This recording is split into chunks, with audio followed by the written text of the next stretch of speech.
High বন্ধুরা, তো আজকে আমি আবার একটা মন্দির দর্শন করতে চলে গেছিলাম। আর এই মন্দিরটা হচ্ছে আমাদের পাকুড়িয়ার শালসারধাম মন্দির। অনেকেই এই মন্দিরটা যদিও তোমরা জানো বা দেখেছো, আমি আগে একবার গেছিলাম, তো ভাবলাম আর একবার যাওয়া যাক। আর এই মন্দিরে যদি তোমাদের যেতে হয় তাহলে তোমরা যে সলপের যে রাস্তাটা তোমার বালির দিকে যাচ্ছে সেই রাস্তা ধরে গেলেই তোমরা এই রাস্তার ধারে এই মন্দিরটা পেয়ে যাবে।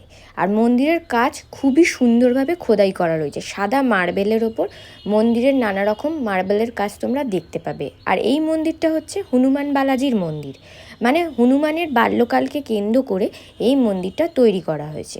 আর দেখতেই পাচ্ছ মন্দিরের গায়ের কাজগুলো কতটা নিখুঁতভাবে করা হয়েছে, দেখলে চোখ জুড়িয়ে যায়। মন্দিরের ভেতরে কিন্তু ফটোগ্রাফি অ্যালাউ নয়, সেই জন্য আমি তোমাদের বাইরে থেকেই এটা একটু দেখিয়ে নিলাম।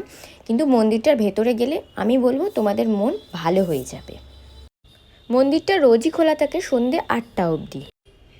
মন্দিরটার দুটো অংশ রয়েছে, মানে এই সামনে একটা পোর্শন রয়েছে আর পিছন দিকে একটা, নিচের দিকে একটা তোমরা রাস্তা চলে যাচ্ছে, সেটা দিয়ে গেলে তোমরা পেছন দিকেও আর একটা মন্দির পেয়ে যাবে।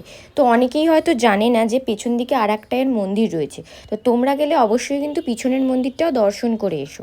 তো আমি ওপরের মন্দিরটা দর্শন করে তারপরে এই পেছনের দিকের মন্দিরটায় গেছিলাম।